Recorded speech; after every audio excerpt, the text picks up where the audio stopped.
कहवा में तुलसी के नैहर, कहवा में ससुरनु हे सखी हे। कहवा में तुलसी जनम लेली, मलिनिया जरी रोपेली हे। गंगा में तुलसी के नैहर, जमुना में ससुरनु हे सखी हे। कूड़े खेते तुलसी जनम लेली, मलिनिया जरी रोपेली हे सखी हे। कूड़े खेते तुलसी जनम लेली, मलिनिया जरी रोपेली हे।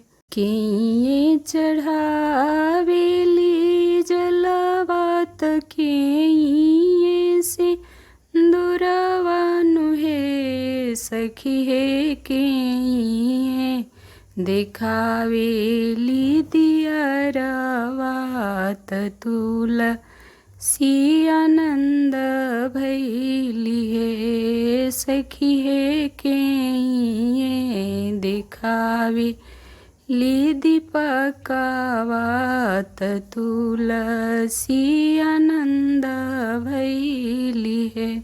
कौसल्या रानी चढ़ावेली जलवा, सुमित्रा रानी से दुरवानु हे सखी हे। के कैया रानी देखावेली दीपकवा त तुलसी आनंद भैली हे सखी हे। के कैया रानी देखावेली दीपकवा त तुलसी आनंद भैली हे।